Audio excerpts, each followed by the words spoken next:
Alors dans cette vidéo, on va s'intéresser à ce qu'on appelle les snippets, c'est-à-dire des petits extraits de code que vous pouvez vouloir soit réutiliser, donc l'avoir dans un coin parce que ça sert souvent, ou alors partager avec d'autres pour justement vérifier si ça fonctionne correctement ou s'il n'y a pas un souci dans votre code que les autres pourraient regarder.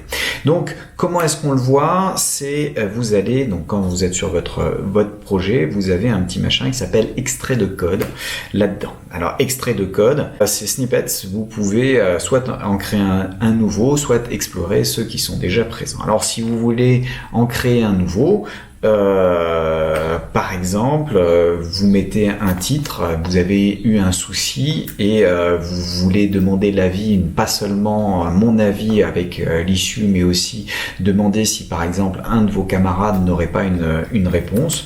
Donc quel est le souci dans ce code par exemple? Et donc vous décrivez je n'arrive pas à voir le problème, quelqu'un pourrait m'aider.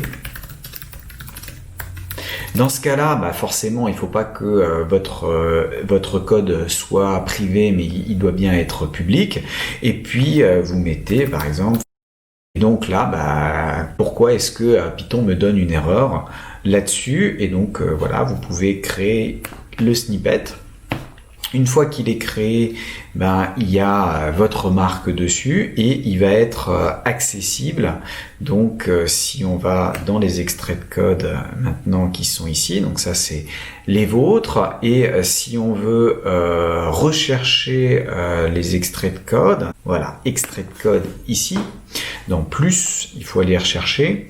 Donc parmi les vôtres, donc là c'est celui que je viens de faire, et puis vous avez Explore Snippets, et puis Explore Snippets par exemple, là moi il y a le 1 que j'avais posté il y a 6 mois pour montrer comment on applique une fonction, une transformée de Fourier, dans lequel vous avez l'information, mais surtout vous allez pouvoir tout simplement dans votre extrait, donc quand vous accédez à votre extrait, si vous l'avez défini en tant que code, en tant que extrait public, vous pouvez copier ce qui est là-haut et simplement le fournir en envoyant un mail à la liste de discussion correspondante et dire voilà ici quel est le souci, et puis donc les gens pourront faire des commentaires, mettre des commentaires, puisque vous voyez que dans l'extrait de code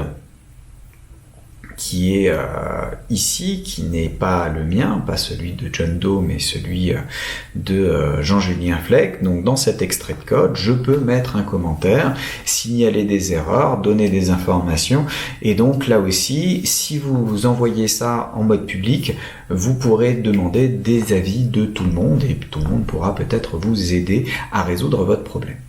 Mais comme dit, vous pouvez aussi simplement les garder dans votre projet, donc dans le projet correspondant, comme ici c'est l'extrait de code qui est lié à ce projet-là. Vous pouvez demander d'avoir un extrait, un code qui serait utile tout le temps en mode privé, et mettre comment faire une boucle for, et vous mettez for i in range n action. Alors votre extrait ne doit pas forcément être compilable, ça peut être simplement quelque chose qui vous rappelle, et puis vous avez ici la manière de faire la boucle for que vous pourrez du coup récupérer dans les extraits. Vous voyez que maintenant là vous les voyez tous, parce que généralement vous voulez tous y avoir, mais si vous voulez juste voir ceux qui sont en mode privé, alors public c'est peut-être, ça va être accessible à n'importe qui. Si vous le mettez en mode interne, donc les snippets en mode interne, c'est pour ceux qui ont accès au GitLab, donc tous les élèves de la classe ou de l'année dernière qui peuvent se connecter, s'identifier sur le GitLab, alors que celui-ci, n'importe qui dans le monde peut regarder votre snippet et puis peut-être mettre un commentaire correspondant. Donc ça peut être utile de temps en temps si jamais vous voulez garder trace de choses qui sont réutilisables facilement, ou si vous voulez demander conseil sur un point particulier de code.